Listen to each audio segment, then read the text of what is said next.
up YouTube? My name is Lexi. Welcome back to my channel. In today's video we're going to be talking about episodes 6 through 8 of Love is Blind season 9. Everybody needs to go to bed. That is the continual theme throughout all of these episodes. If everybody went to bed, we wouldn't have a lot of these problems. So let's get right on into the video. Go grab your snack, grab your tea, grab whatever's going to make you comfortable as you were listening to me. If you like my vibe, do subscribe. Now let's get right on into the video. In episode 6, we open up with Casey and Patrick. Casey is pretty much just sitting down here trying to sell this man all types of dreams. She's not making any sense whatsoever, but she's distraught, she's crying, she's this and she's that. She's telling this man, oh, I gotta go home, I can't continue with the show. And he's just like, it's okay, we don't have to continue with the show, you know, we could just pick up things, like, you know, you don't want things to end, right? He's basically still trying to like see exactly where her head is at, and she's just like, I just don't know, I don't know this, I don't know that. This lady is sitting down here trying to convince this man that she wants to leave for any other reason other than the fact that she's not attracted to him. And Casey, you ain't shit. You raggedy bitch. Casey is sitting down here and she's just like kissing on this man. And this is the part that really peeved me. She's kissing on this man. She is jumping on this man. She's just really, you know, so emotional with this man. Really and truly trying to sell that I'm not leaving you because I'm not attracted to you. But production held it down because they showed like 45 minutes earlier, they had a conversation with her and she pretty much told them, hey, I don't think that my attraction to this guy is going to get any stronger than it is right now. And to a certain point, I'm slightly okay with the fact that she called it off before taking him through the mud and leaving him at the altar, all this extra stuff or whatever. But that's not ever how you go about breaking up with somebody or ending a situation with somebody. Be honest and just say, you know, I just don't feel comfortable, or just whatever you have to say, but make it be truthful and be honest with people. Like, I don't like the manipulation and the mind game that she was trying to play with Patrick. But also, Patrick, you earned this because Patrick had no business being engaged to this woman. Patrick had no business really taking her seriously or anything else like that, and he should have left her ass in a pause, especially after she was telling him about the man that she has still waiting for her at home. So I don't understand what's going on. I'm not saying you deserve it, but I am saying, brother, you did not pay attention to the red flag that was right there in front of you. You didn't listen to the red flags, and this is the consequence for not listening to the red flag, okay?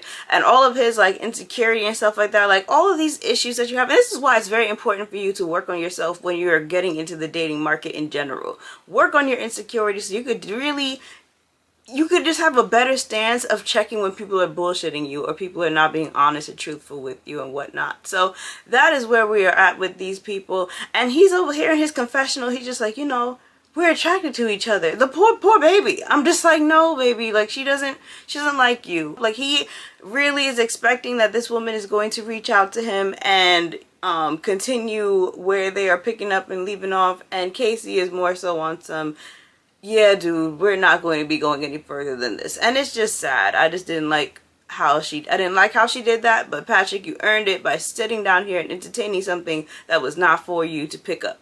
I absolutely do not want to see Casey on the reunion. We have no purpose of talking to her. We have her reason as to why she wanted to leave the experiment. Obviously, she had no business signing up for Love is Blind, and she clearly just wanted to go on this show for clout. And she's stupid because I'm just like, you did all this.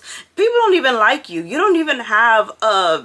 Now you don't even have a storyline where people could see you in the real world or on an ad or something else like that or whatever. No brand deal is going to work with you. You're no longer like a marketable person. So I'm like, you're just dumb for doing this the way that you did. So yeah, I just hope that she's somewhere just in a cardboard box or something like that. I don't know. But she just does not need to be seen on this screen, and she does not need to be at the reunion. Point blank, period. Anyway, moving on. So now the couples are arriving down to Mexico, and you know, they're all excited about the trip or whatever. Why did Meg ask Jordan if he's used to staying in places like this or whatever? I'm like, Megan, that is not very sparkly of you. Because I just feel like this goes back to her whole explanation in the beginning, talking about how these men are intimidated with her because of her money, blah, blah, blah, blah, blah. And I'm like, no, I think that you're just more so a person that is throwing around the fact that your lifestyle is this, like your lifestyle is that or whatever. As a man, you never want to be in a situation where you feel like you're not able to provide certain things for the the person that you are being partnered up with, and you also don't want to feel like you're a mooch off of the person that you are being with or whatever. So I feel like that little jab is just synonymous with somebody who just takes little pokes at, you know, oh, you can't afford this, or like you're trying to elevate yourself through your wealth, or you're throwing your wealth around, and that's probably why a lot of these guys aren't able to stick with you, because that's the angle that you're coming at them with. So I didn't like that comment that she made to Jordan. We get a scene with KB and Edmund. Edmund gives her some Roshis and like a matching t-shirt. It was really cute. But in this moment as well, she's just like, oh, like I didn't get you anything. Like, you know, like she kind of wants to like reciprocate the idea of giving a gift. And that's sweet. But I think it kind of is just like, well, she wants to like one up him a little bit. I'm just like, it's okay. Like he just gave you a gift. Like just receive it. It's perfectly fine. Relax. Annie and Nick. Annie is talking about how he still wasn't the person who she expected, because he's like, you know, the mountain guy. So she was expecting more of like a yeah, because he's a mountain guy. He explains that he's mountain bougie. He's mountain chic. I'm just like, okay, Nick. Okay, period. Jordan and Meg. Meg is horny.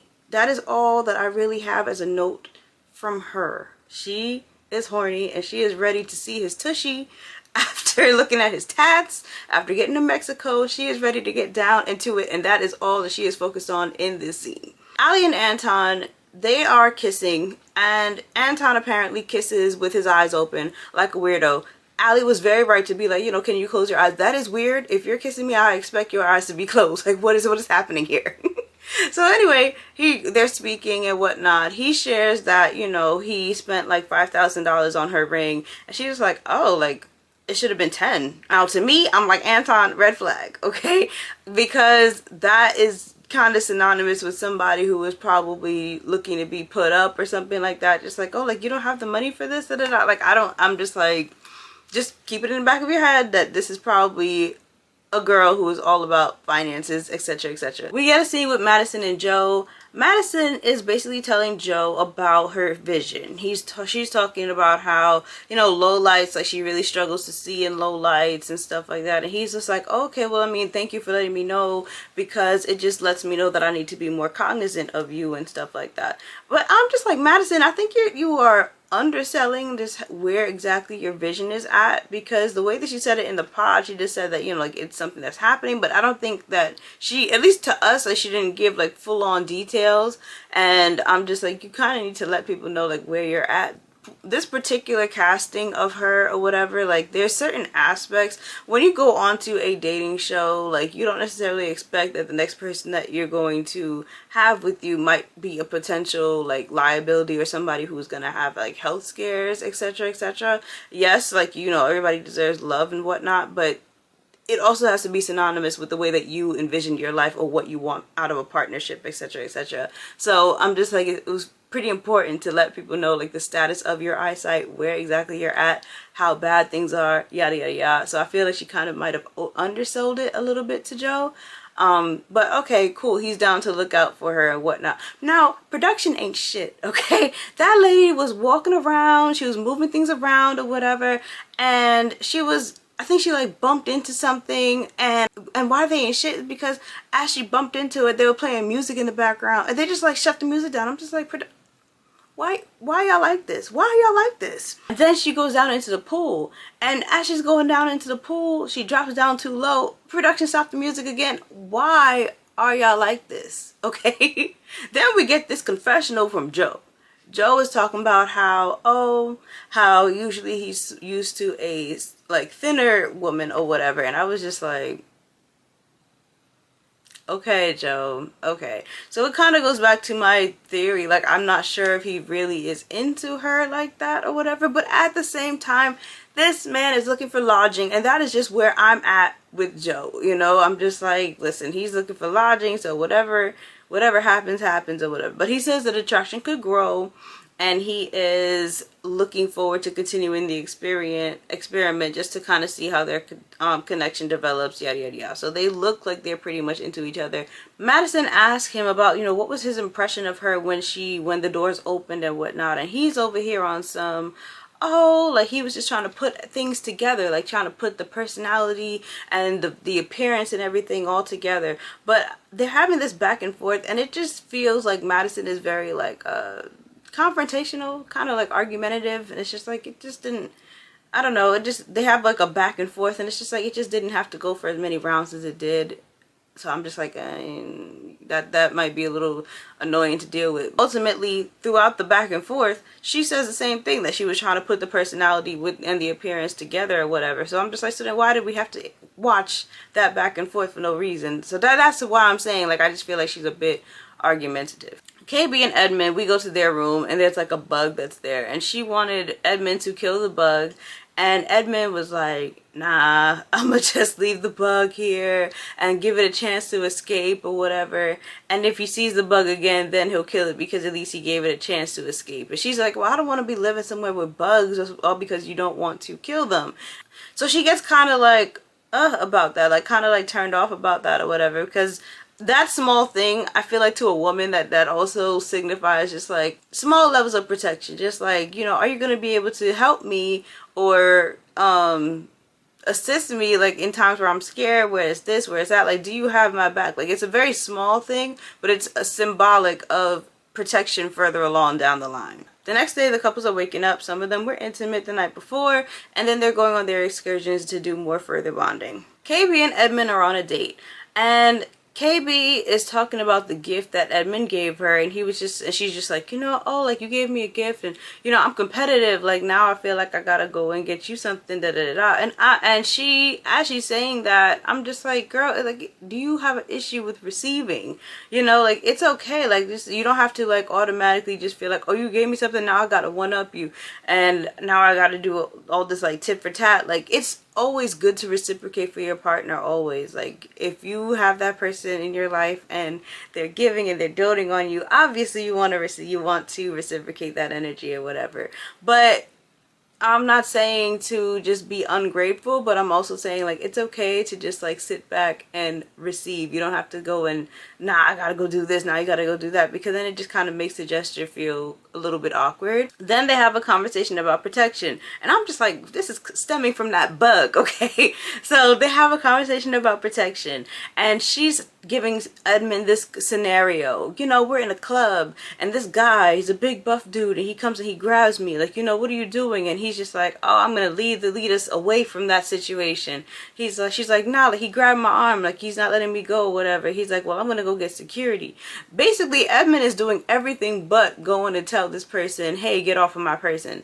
Now, to me, that also is a bit of a red flag, because I'm just like, listen, I love nothing more than if we're outside somewhere and I know that my partner has my back, or my partner is looking out for my best interest, and my partner is not letting anybody come to me. Like, all you literally have to say is something just like, you know, she's with me, chill. Like, it really doesn't take that much. But the fact that he's not even willing to do that, and it could be any other way other than violence, but he's not willing to engage in that way, is a red flag, because then that kind of means that you still are left to be hyper independent, means that you still are left somewhat unprotected at the end of the day. And Edmund is saying, like, you know, I don't put my hands on anybody unless, or another man specifically, unless it's to give them a hug or a handshake. And I get that, but you still need to be able to have some form of conflict resolution, or at least be able to defend the person who you are with, who you are dating, who is your wife. She basically says that I'm going to have an issue with you after that scenario plays out. So now Edmund says that he's a protector, but he's also respectful of your independence. To me, that sounded more so like he'll leave you on the ledge because that was your choice. That was your autonomy that put you there, and whatever you want to do, I'm gonna stand beside you to do that. And he thinks that is protection. That's what that sounded like to me. I don't know about y'all, but that's what that sounded like to me. And KB, you need to leave. KB says that she's tired of being strong all the time. And this goes back to, like, what she was saying in the pods, you know, especially from the pod episode where he was talking about being an alpha male. And, you know, a woman always, no matter what she's doing, she always wants to be somewhat, like, okay, I could chill, I could relax or whatever. Like, that's always what you want. But when you're with somebody who is going to leave you out to dry, somebody who's not going to kill things for you, somebody who's not going to defend you or, you know, protect you or whatever, it makes you just continue to stay in that, like, hyper independence. Like, she's saying that she doesn't want to be like so strong, and the fact that in the pause he was saying that he would provide that like safe space for her or whatever, but he's saying things to the contrary, making her then believe that he's not going to be able to provide that level of safety and security where she could actually just relax. Like, she's tired of being that strong woman. Also in this conversation, like when she was comparing him to, like, you know, the bigger guy or even a guy of his stature or whatever, he was just like, you know, any guy that would come to you, like, I just feel like I'm better than them, like they can't do what I do and stuff like that. And then they have another conversation about comparison. She tells him, you know, comparison is the thief of joy, and not to compare himself to somebody else. But for him, he's also saying, like, you know, I need to know, or I need to feel like I'm special. That's babying. Like, that's babying. That's just like, you know, I have to give you this grand sense of self, etc., etc. And I just felt like it was weird, because I'm just like, you also just told this lady that you're not going to be protecting her, you're not going to be showing up for her, you're not going to be, you know, really defending her and making sure that she feels safe.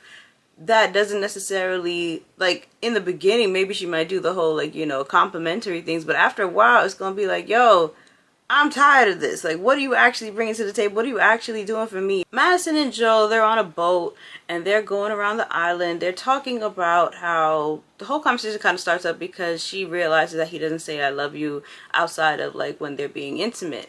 She is saying, like, she wants to know that he's into her, and he's just like reassuring her. He's saying, yes, like, I'm into you. He did say something like, you know, she's not his typical type, but he is into her. Madison, like, she just really needs a lot of reassurance from her partner. That's the gist of their conversation. The next day, KB, we get a scene with KB and Edmund. Edmund has toilet paper on his head and is on rollerblades.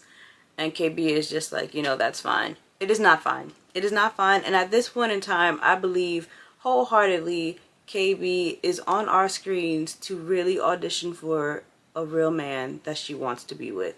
That is my theory. Moving on. So now you get the infamous couples meetup. So the couples are meeting each other and seeing how everybody's meshing in person and whatnot. So the girls, they go off on their side, the boys go off on their side. The girls are talking and just talking about how it felt like meeting their person.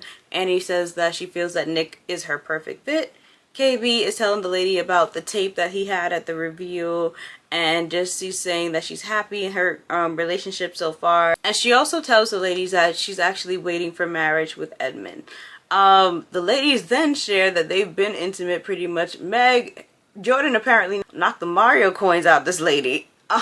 So she's just like, he's the best that she's ever had. Madison also confirms that Joe is the best sex that she's ever had. Annie says that she and Nick also had sex, but there wasn't a lot of detail there.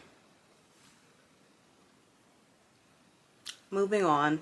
Allie says that she was trying to wait, but she couldn't, so they were also intimate as well. And then we get this weird, KB for whatever reason is obsessed with Meg's ass. I'm just like, listen, I don't understand I don't know why that's a thing this season. Meg has a beautiful shape for her physique, but we are not going to sit down here and act like this is just the most amazing, gigantic behind that we've ever seen on the show. I'm very confused. Anyway, moving on. So now the boys are on their corner and the boys are talking about their relationships, where they're at, how their nights are going, yada yada yada. And Edmund brings up the fact that KB wants to wait till marriage. And the guys are trying to reassure him and just be like, you know, just go with it. It's okay. Like Anton was saying how, you know, sometimes like he's gone like months without it and stuff like that. Edmund is just like, but you gonna tell me that you not gonna let me hit before marriage? Like, nah. Like, he's just being all in his bag, in his emotional bag. I'm like, sir, you were kissing the floor. You must be backed up for, I don't know, God knows how long you are backed up for. But you don't need to be sitting, like, it's just very apparent that maybe you don't have that kind of luck in the real world, but the way that you're carrying on and acting up like this or whatever is very inappropriate. Anyway, we get this scene with Edmund, and Edmund is helping the ladies with their sunscreen. He's really just like giving it to everybody, but then when it comes to KB, like, you know, he's just like, let me go put some of that on your feet. This man is over here massaging down her feet and then sucking on her toes and kissing on her toes with the sunscreen just on the feet. I'm just like, Edmund, seek help. I'm like, Edmund, please. We're in public. Like, it was just a very sensual scene, and it's just like, my God, we are in public. There are other people. People could see us. What is going on? And Madison even said the same. You're just like, I think that's kind of hot. And then he was just like, you better go find Joe.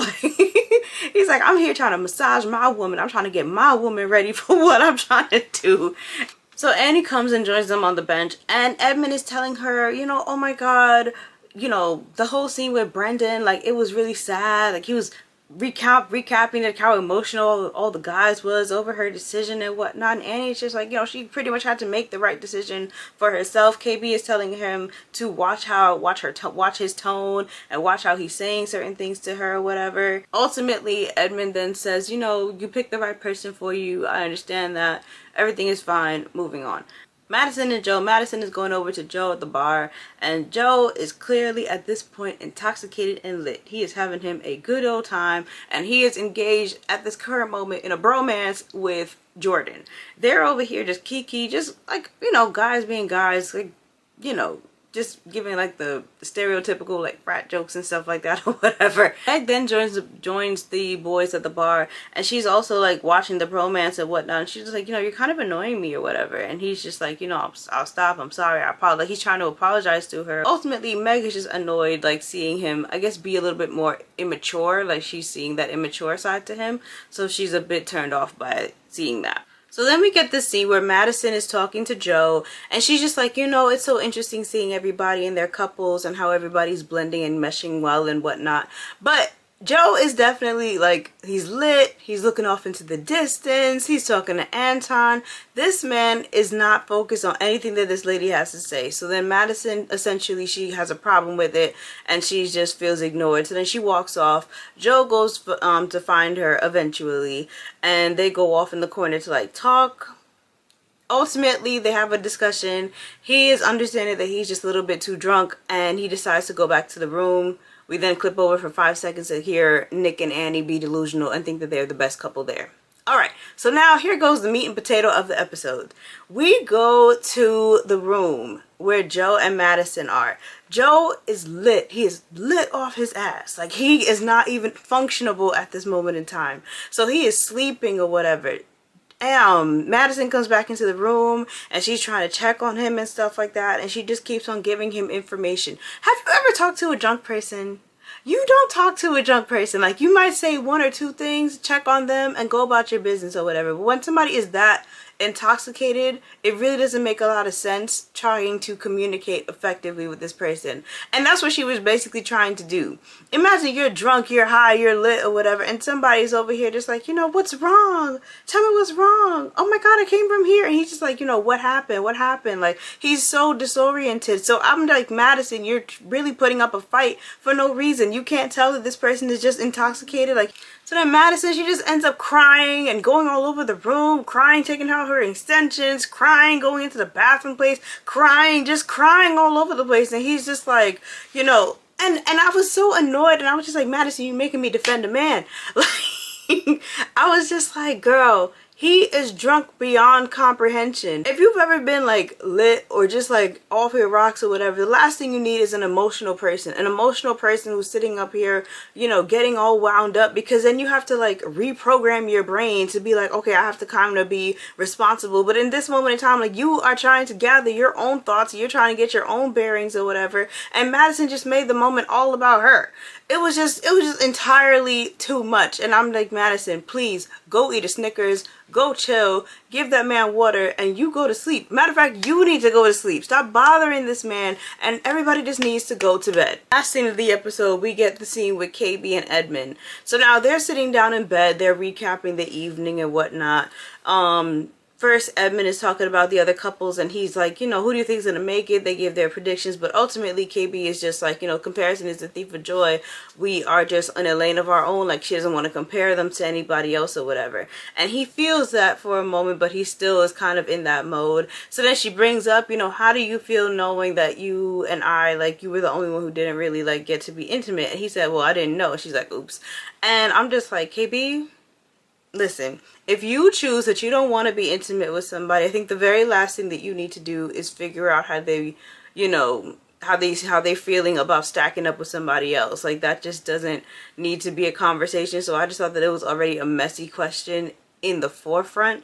And then Edmund is trying to process it. So he's trying to process it, and politely he's like, you know, it's okay. She keeps pushing the issue, and he's just like, like, I don't even want to say it out loud how I'm feeling, because it just, he knows that it's not a good thought. She keeps pushing him. He felt like he was missing out ultimately. Then she goes and she's like, well, why do you feel that way? You know, like, I've made men wait years. I've made men wait months. Like, you know, sometimes I've had like a one night situation or whatever, and that pissed him off to no avail. Now you have this man who's over here just like, yo, I'm giving you my all. My all. Mind you, the all is the all in the room with us. But he's saying that he's giving her his all. He's doing this, he's doing that, yada, yada, yada. And I'm just like, Edmund, let's recap the day that we are having here.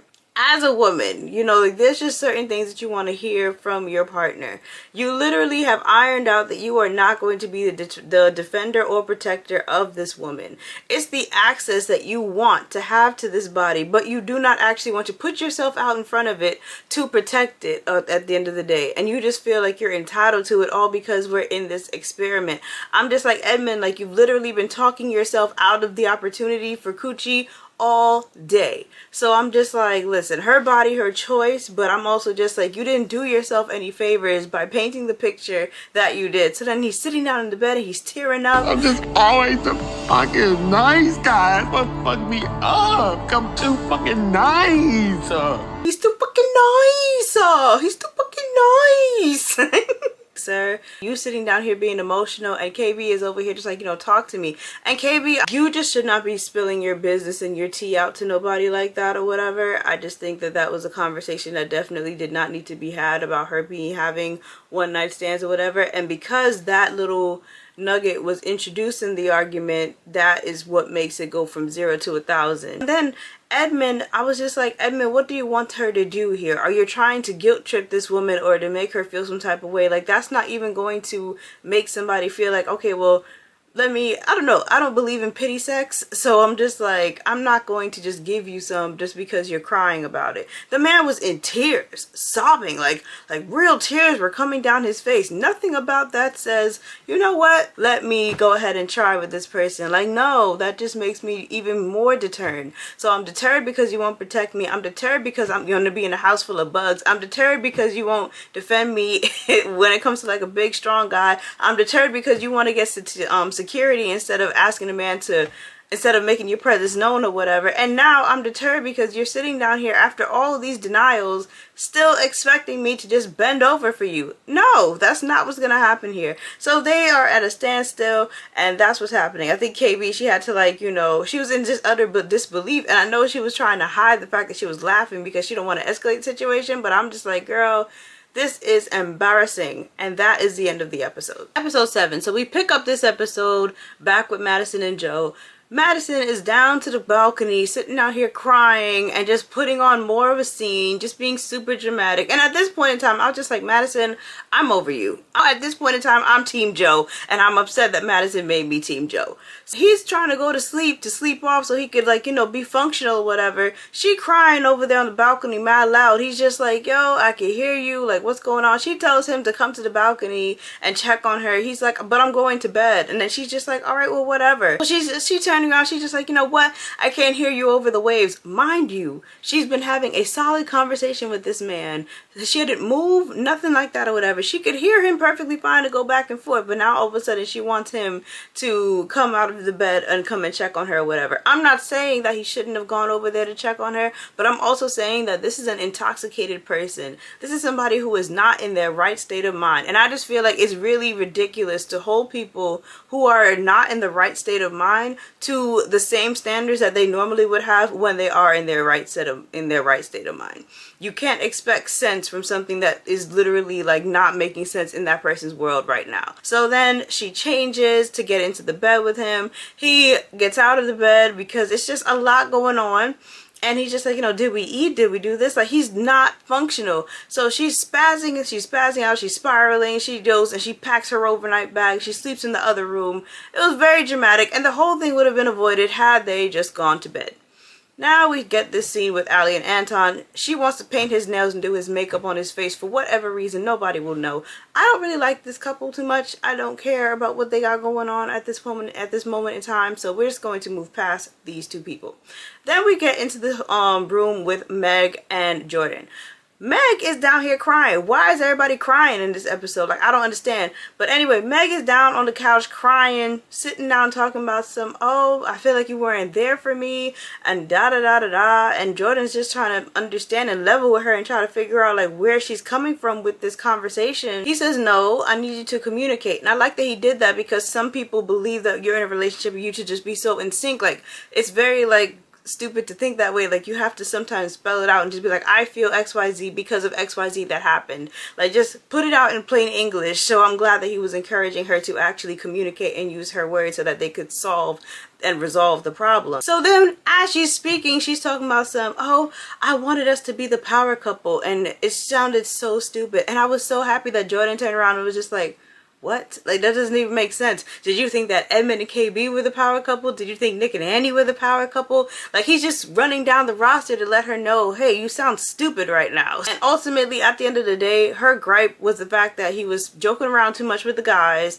and he wasn't really being all over her and just being like lock and step with her. That is really what was the crux of her problem. We get this scene the next day with KB and Edmund. Edmund is apologizing for his conduct and the way that he was having the conversation last night over the fact that they haven't been intimate, and he's apologizing, but he still is just like, you know, he's so beautiful, he's so this, like, he still kind of wants to, but he's just like, you know, like, he's gonna wait, but he's not happy about waiting, we'll put it that way.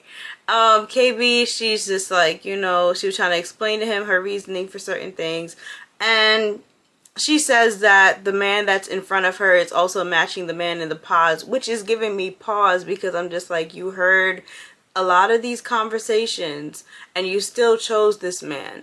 And I don't like when you choose somebody and then you try to change them later on, which is why I didn't like the conversation that she tried to have with Edmund before about giving him the scenario in the club and stuff like that. That man in the pods had said that he doesn't consider himself an alpha male, alpha this or alpha that.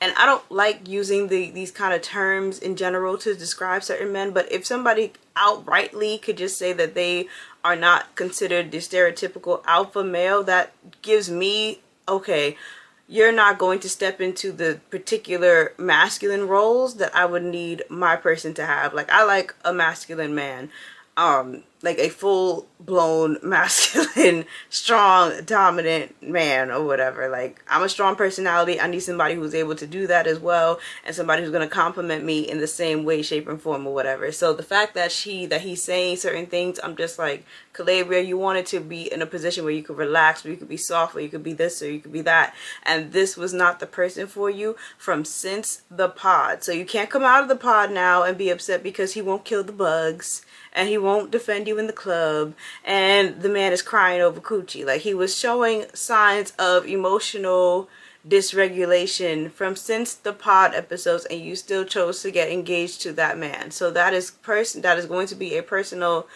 you know, that's going to be a personal gripe for her throughout the rest of this process. She says that she's a person who it takes her a little while to kind of like get over arguments or to get her mindset right back or whatever after something. So she apologizes for being kind of cold or kind of short, but she's still trying to process to get herself into a better mind state. Get over with Annie and Nick. Annie is telling Nick that her father was hoping that she would choose a manly man. Daddy is going to be very disappointed to find out that anyway, Nick is also telling her that his family is going to be very accepting of her, and his mom is going to be just so happy to have like a girlfriend, etc., etc. I'm just like, I'm sure she will be, Nicholas. I'm sure She will be. Put me in the closet, and now I'm in this darkest closet trying to figure out. They just keep on talking about like life plans, and they're talking about their living arrangements, yada yada yada. Just a sidebar, what is going on with her hair? Like I'm not understanding. This lady is allegedly a hairdresser, and I have not seen this hair slayed once. Madison and Joe, they make up after their fight. Madison is saying that she apologizes because she didn't know what he needed in that moment. Girl, listen. He needed a nap, and she just needed to shut up. Like, she was just doing a bit much or whatever.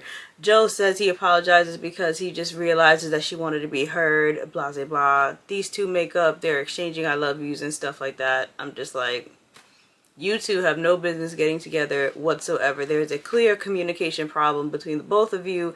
Madison talks too much. He just feels like he's stuck and he can't get a word in. You two do not have any business being together whatsoever. We get the second couples meetup. So now at this point in time, the couples are kind of going over their nights.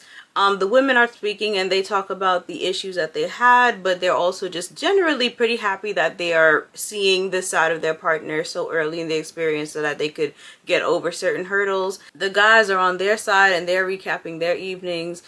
They also share that there was disagreements, but they're talking about like how they resolved the conflicts. Jordan and Joe are, you know, joking about like how pissy drunk like Joe was and everything like that. Jordan then shares, you know, what's going on with the living arrangement situation, the house hunting that's supposedly going to be happening. He's just talking about like how he's been caught off guard with how like deep in like Meg is and everything like that. Meg also is saying that her flag at the moment, like just her question mark at the moment with Jordan is just in terms of, can he be serious? Does this person have any awareness of time and place for being joking and being serious? We get another scene with the boys, and the boys are asking, you know, like, if you guys had to, we're down at the altar right now, like, what would your answers be? And pretty much all the boys just don't have any answer at all. And then they go and plug Dochi's anxiety in the background. So then we get this scene with Nick and Annie. And Annie is batshit, and we should have known that because of how her hair was looking before she went to bed as an alleged hairdresser. Anyway, moving on. We are in this bedroom with these two people. They're winding down, they're getting ready to pack up because obviously it's going to be the end of that trip. Now, Nick shares about the conversation that they were having, just how the guys are feeling, and also shares how when asked what would their answer be, the guys pretty much all said no. That triggers the hell out of Annie, because Annie, as I had said before, Annie is here to be married, okay? She doesn't care what the circumstances are. She doesn't care who all got what to say about it. She is here to be married, okay? She expects fully to go down that aisle and be married in a week. And because Nick is more so just having conversations about like, I'm here for the process. I'm looking forward to growing with you. I'm looking forward to the next 2 weeks to see how our connection is going to grow. You know, like a logical man, a man that's making sense. And now she made me sit down here and defend Nick. I'm very upset about these women making me defend the men right now. But anyway, I'm just like, yeah, Nick is making sense. You just met each other not too long ago. Like, let's sit down and process. Let's figure things out. And let's make sure that we actually are compatible, like when we are looking at other variables that come within our lives. And she doesn't want to hear none of that. Now she doesn't believe that he's serious about her. Now she's just like doubting the whole relationship, doubting how far everything is gonna go. And the man didn't say that he doesn't want to get married to you. The man is just saying like, let's continue to grow and let's continue to evolve. And for her to react the way that she's reacting, I'm just like, Annie, please. He tells Nick like he's a want, like, you know, he's not somebody where if he's not in her life, like her life is gonna fall apart. He's just somebody who she wants. Like, she wants him to be in her life, but she doesn't need him to be in her life. And Nick is just like, why are you telling me this? Valid questions. I'm just like, girl, relax and go to bed. Everybody in this episode just needs to go to bed. Next day, all the couples, they're getting their phones back. They're communicating with their families, sharing their engagement news, yada yada yada. They all move into their apartment complexes, so that's where we're seeing them move to. Everybody is settling in. We get this scene with KB and Edmund. Edmund is impressed by the size of the cupboards and cabinets in this place, and this man makes himself into a human pretzel to squeeze himself into a cupboard. Bit in a cabinet. Look, isn't he a cat? Oh no, I can't close it. I might need your help. And Calabria is just like, you know, oh, you want to go in the, like, she's just there. She's just accepting all of these crazy things that her partner is doing. And Calabria, like I said, this lady is here to really submit an audition tape for her future husband. Because why are you still here dealing with this? Talking about some, oh, whatever makes you happy. No, that is odd behavior. And if that's the case, if I see my partner doing something like that, I'm gonna have to be like, you know what, it's been real. There's been significant signs that have showed me that you are not the person for me, and I would leave. I'm not understanding why she is still here. So Meg and Jordan, when we get to their apartment complex, basically Jordan is saying that, oh, like, this apartment is bigger than his. He says that his place is very humble. I guess he has shared with her that it's a 1-bedroom apartment. And she was talking, so he was talking about like Luca, and Luca has his own room, and she was just like, well, then how do you sleep? And he was like, you know, I'll show you tomorrow and whatnot, like how everything is set up, blah blah blah blah. Meg is like, okay. She's just excited about like the possibility of house hunting. She's thinking about Luca and the relationship, thinking about like the place where they would have to move to. It's very Luca focused, very Luca centered, and I just feel like if I had a kid and I'm dating somebody, like, I want to know that my partner is thinking about my child or considering my child, but I feel like there's a specific set of projection that is happening with Meg and Luca, and she hasn't even met this child yet, and I just feel like there's just so much heavy focus on him just because her father passed away of the same diabetes. Like, it really is not that serious. So she tells Jordan that she's nervous about meeting Luca's mother. We find out that her name is Skylar, and Meg is just working herself up in a frenzy because she's worried about overstepping. She's just like, you know, she's never done this before. She's worried about stuff. Jordan is trying to reassure her. He's just like, you know, his son is a very simple kid, like, you know, as long as you love him, like, he'll love you, like, you know, he says that Meg is easy to love, so he thinks that all of this is going to go very well, and she's still really concerned. She wants Skylar to feel comfortable, she wants to feel comfortable, and she doesn't want to feel like if she does certain things that she'll be reprimanded. So she brings up an example about, like, you know, I shouldn't have bought him this type of gift, this type of that. Jordan says that it's okay to get him a gift, but it's really not something that she has to do or feel like she has to be obligated to or whatever, because he and the mother of his child are both handling, you know, things in that department. Whatever you give is just going to be a bonus, but it's really not on her to feel like she has to step in. She's over here talking about, you know, gifts is my love language, blah, blah, blah, blah. But I'm just like, the way that she's putting up a fight for it, it very much so is giving, like, I want to buy a child's love. And Jordan is more so just saying, all you have to do is exist. You just have to be. You just have to be present. If you go and get him ice cream or something like that, if you go play catch with him in the park, like, that's going to be more valuable than getting him some kind of gift for, like, he says $100 Gucci bag, just as an example. But these conversations that Meg is having, it goes back to what she said in the beginning, where she's just like, men are intimidated by my wealth. And I'm like, Meg, that's not the issue. The issue is that you're throwing around your affluence, and you're throwing it around in a way that would make anybody just feel somewhat belittled or feel like they're overstepping. Jordan is trying to instill certain values in his child, and he can't have a partner who's going to be sitting down here spoiling the hell out of his son and pretty much contradicting everything that he is trying to instill in the child. Episode 8. So we start off this episode with Nick and Annie. They're fine, whatever. We move on to the apartment with Jordan and Madison. Again, Madison is crazy and needs to take a nap. Okay, they're having this conversation and they're going over the experience. At this point in time, they're talking about meeting the family because that's what the next step is for them. And they're also talking about, like, you know, bringing people home, etc., etc. Joe is asking Madison if she has any concerns, because he feels like she has been just all in and so certain about things or whatever. But, you know, for him, like, he's still putting everything together. Like, he just thought it was a very innocent question to be asking this lady. And she goes off the hinges again. She says that she's been saying that this is crazy. She tells him that she's actually had some reservations or whatever, but still overall, like, she still wants to be married to him and she's choosing him, blah, da, da, da, da. He's saying, like, you know, he's into it, but he is admitting that, yes, it's hard. So then she blows up and she's all, well, I'm sorry that I'm so into you. I'm sorry that I'm sure about you. I'm sorry that I'm enjoying getting to know you. Like, just 0 to 1,000 very, very, very quickly. He's saying that her explanation of, like, this is crazy, like, it's not really giving descriptive words in terms of like what your concerns are, what your reservations are, reasonable things that Joe is actually talking about. She's over here making comments about, like, you know, you knew what you signed up for, how you shouldn't. Like, she worked herself up in such a frenzy where she's not even listening to him anymore, and she's just like, you know, you know what you signed up for in this experience, like, this is for marriage-minded people. She's just being very not processing or not even being able to say, you know, hey, this experiment actually is a very fast-paced, like, experiment.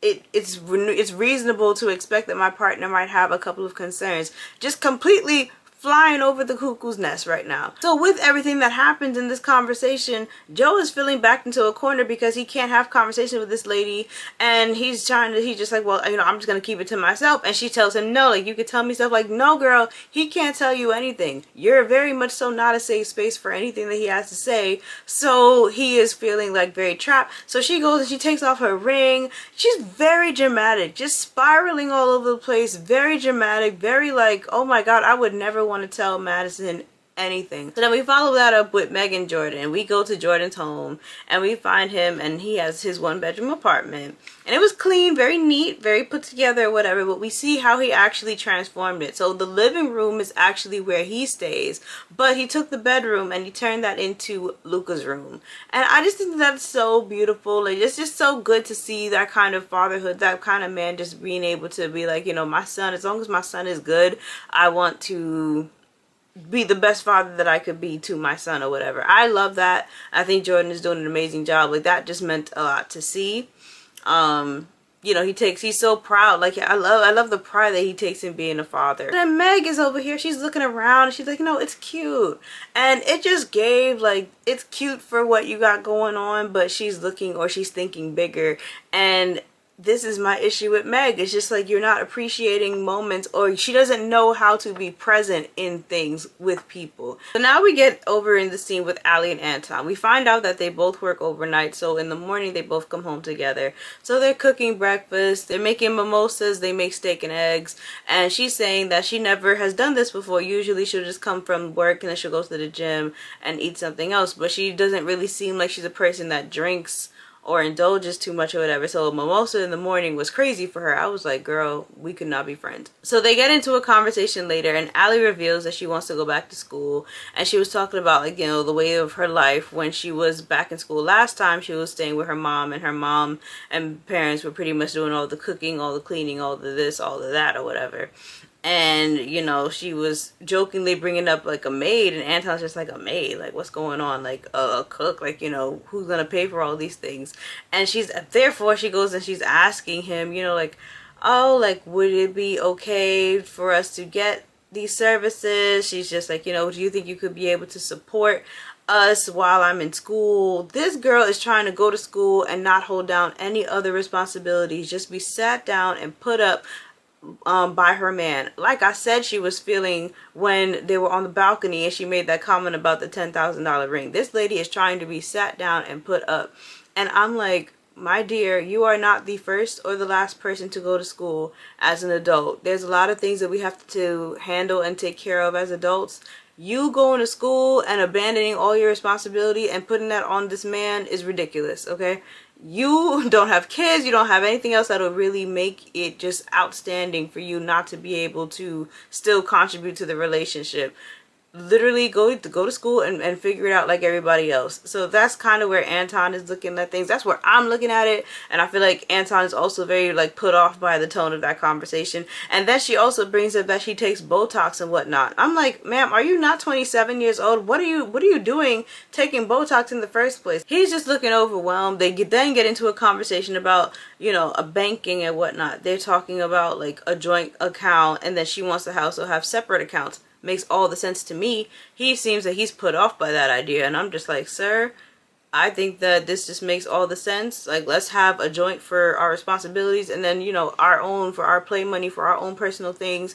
And she says that she doesn't want him to know how much her Botox costs, and I'm just like, that makes sense. If that's something that she's passionate about, let her take her own funds and let her go and take care of that. So I don't know why he was put off by that, but anyway, that's their conversation. But we end this with just, she's asking him, like, you know, you're being weird. Is everything okay? And I'm just like, imagine you just did a long overnight shift and this lady, this bimbo, is in your house talking to you about, oh, you're basically trying to sign you up to be a, you know, super provider, and she's just not going to be doing anything, and she expects you to take all the load. Like, you know, the amount of shifts that you're gonna have to work to make this person happy. I'm sure anybody would just have a lot of reservations or wheels spinning in their head where they don't even want to have conversation anymore with you, because it's just like, you are about to really affect my life in a negative way. We get down with KB and Edmund. At this point in time, his mom joins them in their apartment. So now KB is meeting his mom, and it's very cordial, very nice. Like, she seems like she's pretty, like, open to accepting KB. She likes her so far and whatnot. She's asking, you know, like, what coconut made you choose my son? Correct questions, right questions, because we're trying to figure it out ourselves, as a matter of fact, ma'am. She says that she has some beads that she wants to give her. They come from Ghana and whatnot, so she wants to give them to her as a gift, because all of her other daughters-in-laws have them, and she would explain to Edmund, like, how to place them on her. It'd be like a bonding moment for them, etc., etc. Now, the mom is there, and she's interacting with Edmund, and because KB had to step away for a moment. And in this conversation, like, she's saying things like, you know, I raised my sons to do this, I raised my son to do that, but I'm just like, but you allegedly were not there, so I don't know if we are hearing, like, an accurate story from her or not. Also, Edmund is not really very talkative in his exchanges with her, so I don't know if he's just sitting down here, because she did mention, like, he locks away a lot of his emotions and doesn't really say or let a lot of people, like, really get in the nitty-gritty with him. And I guess, like, that's kind of what's happening, and I would understand that he would feel like, you know, he can't really, like, see his mom as a safe space, especially because she hasn't really been there for him the whole time. So I understand that or whatever. I'm just confused because it just seems like they're on two different pages, like, just a little bit. But I think that she really loves her son. She's just trying to make up for the time now. So then they get into a conversation about, like, Edmund and how he's had good women and stuff like that. I'm like, so at what point have you been in Edmund's life? Like, I know it's been, like, back and forth, but he made it seem as if this lady's just been, like, relatively absentee, and then she just started coming along. But I'm just like, the fact that she's been able to keep up with how many women you've allegedly had, like, how long has she been in the picture? I just had a lot of questions about their interactions in general. But anyway, she's talking about how she mentions Calabria's Instagram. Now, I did go and I did see this lady's Instagram. KB, beautiful girl, beautiful gowns. But I did see the Instagram, and I was also just like, it would give me pause as a mother to see my son potentially get married to this person. But luckily, Calabria's personality, you know, makes up for a lot of that. I'm just like, maybe these were not the best photos to have on your Instagram, as everybody is looking for your Instagram right now. And based off of those photos, basically the mom was just like, you know, this, like, you know, are you serious about getting married to somebody like this? But in meeting her, she's changing her mind. She also is telling Edmund, like, well, Edmund is also saying that, you know, of his siblings, that he's the only one that wasn't in a relationship, the only one that wasn't married, the only one that didn't have a kid. And now, as he's getting older, like, now he's looking forward to, like, nesting and really developing something for himself. She then also makes an odd comment about, like, KB doesn't seem like the type that's gonna rat me out to my son. And KB's just like, you know, yeah, like, not everything has to go to Edmund. And I'm like, KB, this is a red flag conversation, because what do you mean? I've met mothers. There are no mothers that I've met that have been like, you're not going to tell me to my son. Like, what do you have going on that I have to hide certain things from my partner now? Like, I just feel like that was a conversation to be had, maybe not on camera, but it is something that would just give me pause, because I think that that's a bit weird or a bit odd that you're trying to protect certain things from your son. The mom is saying that her other daughters-in-law, like, they rat on her. So I'm just like, that doesn't seem like a odd thing to do depending on what these conversations are sounding like. So that's Edmund's mom in a nutshell. There's a lot going on, and I just think that these two people need to be in therapy. Not on Love is Blind therapy. Madison and Joe, we go over to Joe's apartment. They have apparently made up after their argument. He's saying to her, he's apologizing, and he's saying that he needs to be more mindful of his words. She's like, I put the ring back on. I'm like, you two are crazy. And once again, you have no business getting married whatsoever. These conversations are just escalating, and honestly, Joe didn't have to apologize not one bit to this woman. She took a conversation, or she took a reasonable, valid concern and took it to the moon for no reason at all. Like, that is a red flag. Like, nobody's able to realize red flags in this season, but like I said, this man is looking for lodging. So that's why, that must be why he is just allowing this woman to walk all over him. Joe's home, we go to Joe's home, and Joe's home is so bland. I'm just like, where's the color? Where's the life? Where's the curtains? Where's something? There is nothing to this man's apartment. And I was concerned. The only thing that we know that was in this apartment that was memorable was a freezer full of meat. That's it. That's the only thing that was memorable from this apartment. Everything else is white, bland, and gray. That's it. I would want to get the hell out of an apartment like that. Meg and Jordan. At this point in time, Jordan is getting ready to meet Meg's family, and it just so happens to be the anniversary of her father's passing.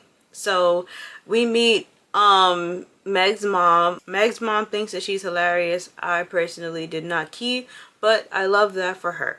Her sister then goes on to give us this cringe story about the dream that she had, where her father came to her in the dream and says he has a son and he has diabetes just like me. He's just like me. He's just like me. And now the whole family once again is projecting Luca.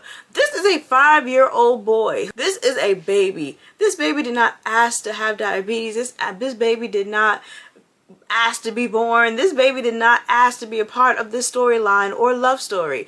I don't know why there is so much focus on this child. This child was probably doing perfectly fine and is probably doing perfectly fine on his own with parents who love him and are taking good care of him. Why are you, as strangers, as people that we don't know from a hole in the wall, why are all of you projecting on this child? Like, it is so crazy to me. So I didn't like her sister's dream reveal. Okay, it just sounded like madness to me. The meeting is going well. Meg's mom is also reiterating that communication is such a big thing. Meg goes on to share how she got into a little tizzy with Jordan because he didn't realize like what today was and didn't realize how it affects her, etc., etc. So he realized that he probably should have been a little bit more mindful. But also she realizes that, you know, it's not always all about her. Like, he has a lot of things going on. He's working, he's juggling things, he's thinking about Luca. Like, she's realizing that she has to also, you know, it's a little bit of give and take, but she has to also be communicative and let people know when she needs something, so somebody will be able to be present for her or show up for her. Nick and Annie is now traveling to Nick's home in the mountains. And I'm not gonna hold you, I saw the house and all I thought about was, this is a very MAGA house. I'm not gonna say anything further. It's just, it is a very MAGA looking house. Anyway, moving on. We see this house. It is super decorative. It is super just like put together, real chill, real cozy in the mountains or whatever. But it also, like he said, it's mountain chic. So he has this elaborate garage with like a little car. He has like bikes or whatever. He has his medals up. You see he ran marathons. Like, he's quite accomplished, quite the sportsman, you know. Like, he's been getting around and getting to it or whatever. And he's just, you know, he's a very active young man. So she was just like, she's feeling like, oh my god, like he has so many things going on over here, like how could I ask him to leave his home in the mountains? And he says that his home is a non-negotiable, like no matter what, he has to be able to have his home up in the mountains because he just doesn't like the hustle and bustle of the city. She says that he could come to her apartment and live there temporarily because she can't move up there at the moment because of her salon and of her salon and everything that she has going on. So in the meantime, like, he could just move over to her apartment and they could just keep both of the properties. So they're essentially trying to figure out how to make it work. Madison and Joe, Madison goes to meet Joe's parents and Joe's family or whatever, and that meeting actually went really well. If we hadn't seen the scenes, we wouldn't be able to suspect a thing. We wouldn't even know for a second that she is batshit crazy. She was able to hold herself so composed, so together, that even his uncle asked her the same question that that Joe had asked about, like, how could you be so sure after 3 weeks? And she was able to give a calm, sensible, rational answer or whatever. And I wish Joe was at least afforded the same amount of decency. So lastly, we pick up with Allie and Anton. Allie is meeting Anton's friends, so she meets his best friend and his best friend's girlfriend and whatnot. And this meeting is going relatively okay for the most part, and then all of a sudden the people break away. So now Allie goes to the bathroom with the girlfriend, and then Anton is left seated with this other with his other friend, whose name is also Joe. So now we find out that these two boys are party animals, and the girlfriend is over here just saying how the girlfriend is basically just saying how, like, they would party together. They were talking about how, like, Anton used to work at a McDonald's and he would close down the McDonald's and just sit down and drink. I'm just like, okay, so Anton has a drinking problem. Not good, not the greatest. And I can understand why Allie is concerned about that being reported back. Later on, we also find out that he goes to strip clubs and whatnot, but they made it seem as if that was something that was happening while they were single. And if they were living that life while they were single and they're not doing it actively in this moment while they're in a relationship with you, what is the problem? People have lives outside of their relationship. Like, whatever I'm doing outside of you, like before you, whatever, that does not matter anymore because now we're together and obviously I'm making adjustments in my life. So I don't see why that was a point to bring up. As Allie is hearing all this information, I understand you don't really know this person 100%, and then to hear all these things that maybe are giving you pause, on top of the drinking, on top of the strip club, on top of, like, you know, the fact that he can't afford a $10,000 ring and he's not trying to have you just be put up in the apartment while you're going to school. Yeah, all these things are just like playing on her mind or whatever. So she goes back to the table and she goes, oh, like, you're in trouble, and doesn't tell the man about why, doesn't tell the man what happened, doesn't tell the man like why she's feeling some type of way or whatever. She just tells him that he's in trouble. And I hate that. Don't give me anxiety. If we're not going to be able to, if we're not in a position where we could have a decent conversation or we could actually air it out, talk about it when you're at home. Don't tell me when we're in front of company, in front of guests, in front of cameras or whatever about whatever your gripe is. Tell me that shit when you are in private with each other. And that's pretty much how we end off on that episode. Drop it on the comments and let me know how you feel. My next video will be on episode 9, and then I will be officially caught up with all of these episodes. But let me know what you think about what is going on, and I will see you in the next one. Mwah. Take care.